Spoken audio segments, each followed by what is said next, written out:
they've amassed these incredibly intimate portraits of our psyches. They know all of our habits, and they can predict things as a consequence of that. And so they've engineered their products to be addictive.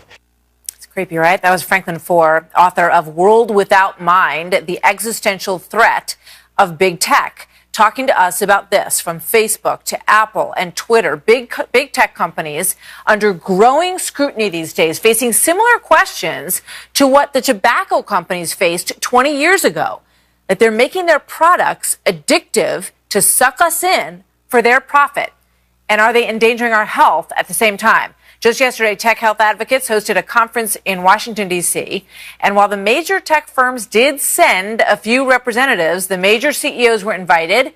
They chose not to attend. Joining me now, Steve Hilton, host of The Next Revolution, also Revelations, here on Fox News Channel, and Wendy Osefo, a professor and political commentator. Welcome to both of you. You know, I have long said that cell phones and all of these apps and all of this communication is the smoking of our age, you know, and even to the point where people use them the same way, right? An awkward moment used to be a time when somebody might light up a cigarette, right? But now what do? You look at your phone on the elevator or at a restaurant. Now you just see everybody picks up their phone because they're not smoking cigarettes anymore. It's bizarre, the connection, Steve.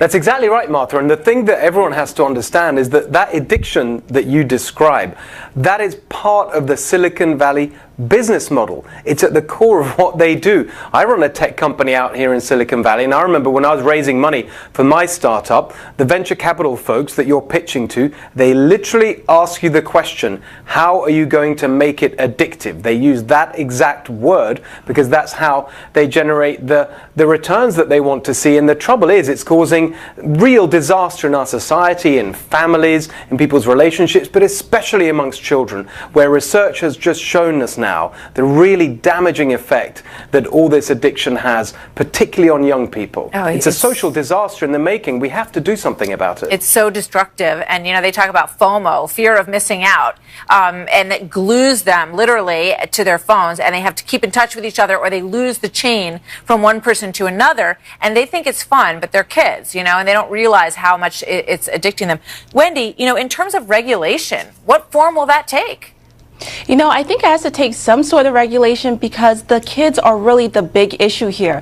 We have an issue when it comes to this digital identity crisis within our nation. And for children, they start to feel depressed when they see things on social media and believe that art is imitating life. And it's going beyond just them feeling depressed. It even transcends to suicide. We see that 48% of children who use social media more than 5 hours a day commit suicide, compared to 28% who only use it 1 hour a day. So the policies that we set forth really have to change the ways in which these social media agents are allowing our children to use their phones. But what I think is really important here is we have to underscore that social media has been good to small businesses, but it has completely decimated the fabric of personal relationships, and it can really just quail all the issues of, you know, our social fabric. So we have to keep that in mind. There's also a political indoctrination, which has come more to the forefront now as well, Steve. And they're, you know, changing the news feed, Facebook did, and then they had less views, right?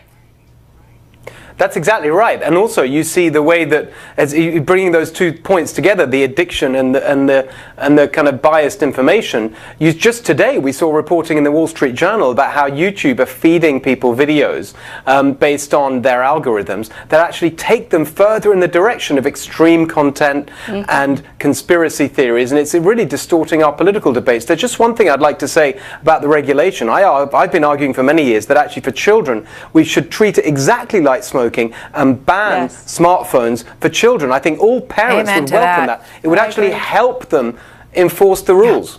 All right, we got to go. We could talk forever about this. Thanks, you guys. Come back.